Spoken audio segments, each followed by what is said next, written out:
enjoyed their vacay weekend. And on the phone with us now is one Anthony Slater of The Athletic. Anthony Slater, have you had any time for vacation yet this summer? I was just mentioning you got Dave out, you got Jason out, you got Alan filling in the morning, Whitey's out of town. Have you had any time this summer to get at least a week off or a couple days for vacation yet?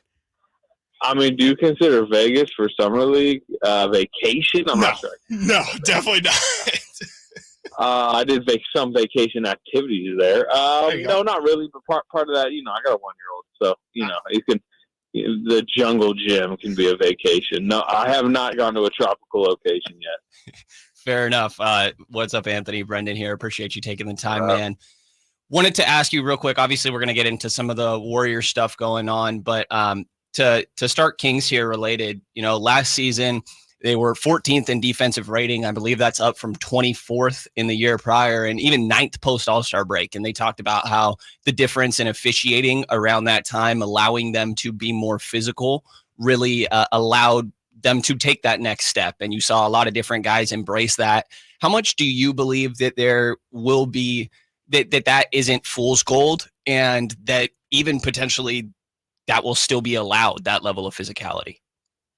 Yeah, that's going to be a huge preseason storyline league-wide, because I think players and coaches are going to want answers from officials in the league of, what kind of game they're going to be allowed to play. Because, everybody league-wide, not just the Kings, was talking about that in the second half, how different it was, how that, favored some teams, made some teams adjust. So we will see. I don't know the answer to that question, and I don't think anybody in the league does, but I think it is a big question entering camp as far as just specifically Kings related and the defensive jump they made. It was personnel based, and I think it's strategic from Mike Brown, who started to play more defensive lineups. Obviously, Keon Ellis's ascension, basically taking Kevin Huerter's job, although, part of that is Kevin Huerter being injured, but I think we all would agree Keon Ellis is stepping into a big role this season. That will help. Keegan Murray making that second year defensive leap.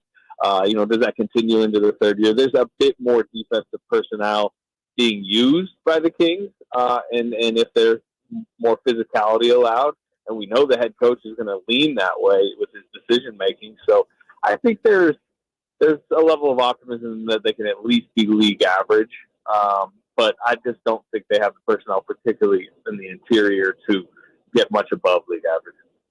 Yeah, Anthony, now moving on to the Warriors, and yesterday we played your audio clip from speaking with Tim Kawakami about just kind of where the Warriors go now that Lauri Markkanen's officially off the table, and you really highlighted how much pressure there is internally on Brandon Podziemski, and they I think you said that internally they're throwing around the term maybe he can be an all-star, which is just a lot of pressure to put on a guy who's entering his second season.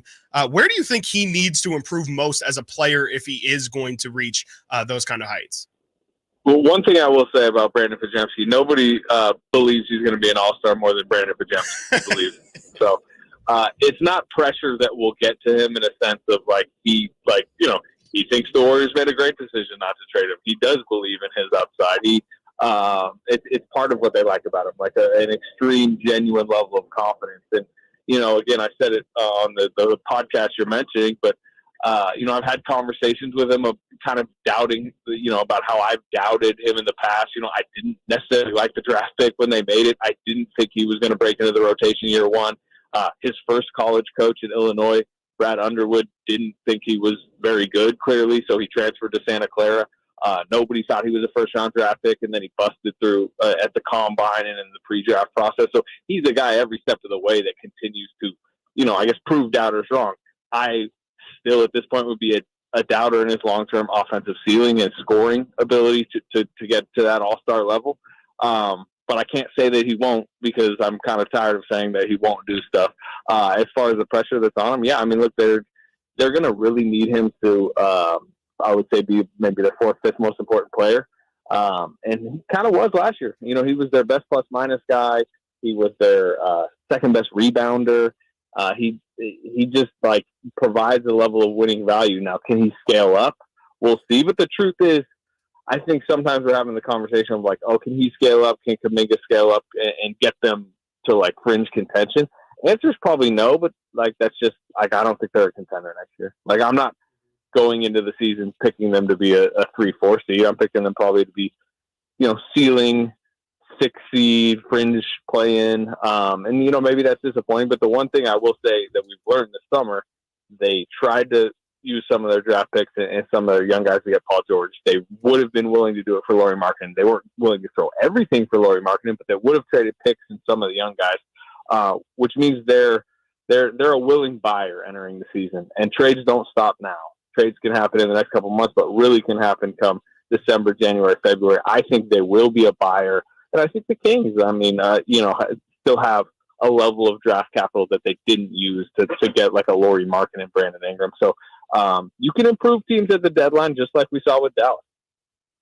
Yeah, Anthony Slater of The Athletic here. Thanks for joining us, man. And you mentioned the Markkanen thing there as well, and obviously the Warriors being buyers, Kings falling into the same thing. Are there other names that you're sort of keeping tabs on that you see could potentially become part of these conversations as the year goes on? Yeah, I mean, again, they're not like surprising names necessarily. If you're talking like more mid-tier names, you start to look at the rebuilding teams that would be more willing sellers. There's not that many anymore in the league with all this parity. But, Washington with Kuzma, just feel like if, at some point if somebody's willing to throw a decent enough first on the table, he's likely he can be had. Brooklyn, Cam Johnson, Dorian Finney-Smith, everybody's talked about those. I wonder with Portland, I wonder about DeAndre Ayton's future in Portland, right? They just drafted Donovan Clingan. I don't think like Ayton blew anybody away over there. I know his contract's not super appealing, but it's not horrible to the point you can't trade it because of where salaries are going league-wide. So, he's a guy. And then, if you're talking like who's the next big appealing star to be available, I wouldn't consider like Zach LaVine or even Brandon Ingram in that realm because clearly teams have balked at their contracts. But, I don't know, like what happens if Milwaukee just has a horrible first couple months? Do you start to hear some Giannis noise? I don't know. What do you guys think? Like, what is a type of – and again, I'm not reporting that. I'm trying to forecast who might be the next big name available because there is not one right now. Like, right, Lauri Markkanen would have been the best. And right now, Durant, Booker, right? What if Phoenix, like they feel like they're in such an unsettled situation? You got to just wonder what situations might unsettle. Yeah, definitely. I keep looking at Atlanta and Trae Young. I don't know if they're eventually going to make a move. I keep thinking Karl Anthony Towns' days could be numbered in Minnesota. But you're right. There is a lot of names out there, but it doesn't seem like anybody is willing to budge on any of them. And, you mentioned Golden State and Sacramento potentially being active at the deadline, Anthony. And I'm curious, there was reports that kind of surfaced today about Kuminga wanting an extension, a max extension at that. Do you think that that's the next order of business for the Warriors, or will they kind of hold off on extending him so that they could potentially move him at the deadline? Well, they'll talk. Part of when they did the Jordan Poole trade was understanding that they could trade Jordan Poole even, after extending him the next summer. But I would expect them to discuss an extension as we get, especially closer to October, with Kuminga and Moody. Now, max, no, I would not expect the Warriors to give Jonathan Kuminga a max because at this point he kind of has to prove he's that good of a player. Now, if he's willing to go down on that number, if they can meet in like kind of a middle range, I think maybe like I'm curious what Josh Giddey gets and how that might impact, Kuminga's number. Because I remember, comparing it to the Poole situation, when that went down a couple preseasons ago, it came right after the Tyler Hero number dropped. And I remember at the time talking to Warriors people, and it was like, that really changed what they had to offer Poole. So I think the market will dictate itself. But again, Franz Wagner, Scotty Barnes type money, like Kuminga cannot get that right now. He could play himself into that. I think he has a level of talent that if he exploded in year 4, he could. But, if you're talking more like maybe $30 million per year range, maybe they can find something in that middle ground. Yeah, he may not love a middle ground, but I definitely understand where you're coming from. When you look at the Western Conference as a whole, you cover a lot of these teams. I know you got some work that you do with OKC. How much do you look at them and potentially some of these others, whether it's Denver, Minnesota, as the clear top of the Western Conference? And after them, how open is it really to you? I think because of Denver's decline, the way they've been kind of eroding around the edges, like it feels much more open, because I would say late last year, even entering the playoffs, it just felt like Denver was this, playoff runaway, because they had the best player in the league. Jamal Murray was just like kind of this like almost playoff legend in a sense. Can't make an all-star team, but he's had so many big playoff moments. They were really built well around it. They had this incredible starting five. Well, they lose Bruce Brown, obviously, going into last season. Now KCP, we all know that's a huge loss. They've swung and missed a little bit, I think, on some of these draft picks. We'll see. I mean, obviously, they're still kind of high on Christian Braun, but clearly Mike Malone hasn't trusted, a Christian Braun, a Peyton Watson, some of these Strother, some of these young guys in the playoffs, which is, picked at their depth. And then what's going on with Jamal Murray? We don't, I don't know. He was not great in the playoffs. Obviously, he had a couple big game winners in that Lakers series. But overall, he just looked a little hobbled. And then we just saw, I'm sure y'all saw Jordy Fernandez trying to coach Canada to, a medal. I think Jamal Murray was probably the biggest detriment to that, the way he played. So we'll see how he looks. But if he's kind of still like non-all-star Jamal Murray, and there's question marks in the playoffs, then suddenly like Jokic's supporting cast doesn't look nearly as beefy. And then if that's the case, a team like a Dallas who won it last year, like it's open for a 4 seed, a 5 seed to break through. And then suddenly we're talking about a lot of teams, I think, in the conference that can talk themselves into at least like, you make a West Finals, you make a second round, you're in the conversation. The other thing I'll say, I think everybody's going to pick Oklahoma City to win the conference heading into the season. And I'd probably agree they're the most likely 1 seed. They were the 1 seed last year. But I still have questions about their playoff ceiling, especially as a number 2 scorer. Do they have enough? Very interesting. Anthony, last one from us here. Again, on the Warriors front, reports Kendra Andrews on ESPN.com yesterday reported that Steph and Draymond are fine with the offseason moves for Golden State as long as they remain competitive. I think that's the key there. As long as they remain competitive, you kind of said that you view them, kind of near the high end of a 6 seed potentially. We don't know if that's going to be good enough for those guys, but if that isn't good enough for them and they don't remain competitive, how patient, specifically Steph, do you think they will be with the Warriors retooling? Yeah, we're going to see. Steph is occupied right now, obviously, over in Paris, obviously. And he is kind of he's the kind of guy that compartmentalizes a lot of stuff. I will say a few things. He's been in on the conversations.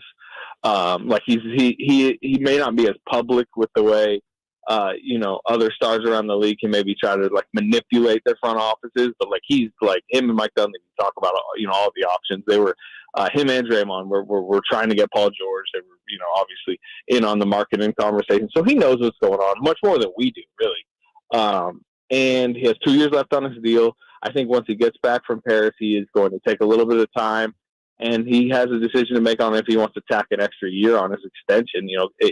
He could extend an extra year at $62.6 million if he wants. That would be a level of commitment, more of a commitment to the future. But I don't get the sense he's about to shock the world and just demand out again. If the Warriors decide to hit the eject button and a big rebuild button, he wouldn't like that. But that's not what Joe Lacob's trying to do.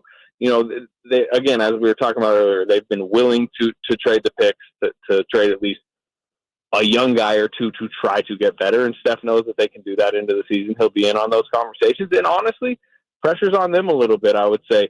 Steph needs to show he's still, an all-NBA type player. He's obviously 36. And then the big pressure, you mentioned the other name there, Draymond Green, can't get suspended. That's what derailed last season. So he's just like, he needs to be available. And if he is available, they, organizationally are saying, look, if he just didn't get suspended for 20-something games last year, they're probably a 51-win team. You guys know how compact that West is. You win 4 more games last year, Kings, Warriors, whoever, you hop from bottom of the play-in to like 5 seed, 4 seed, and you're right in the mix. So they just need a stable season from Draymond Green. Absolutely fantastic stuff. Anthony Slater, thank you so much for joining us. You're always there anytime Brendan reaches out or anytime Alan and I reach out. We definitely appreciate your insight, and I hope you might not be able to find time for vacation, but I hope you can find sometime to at least get a little bit of a break here before the NBA season kicks off. Anthony Slater writes for The Athletic, NBA stuff, Warrior stuff. He's at a ton of Kings games. Anthony, thank you so much. All right, fellas. Appreciate you, man. Best of luck with the little one. Yeah, I need it. Have a good one. Thank you. Anthony Slater of The Athletic, always dropping good stuff. We're down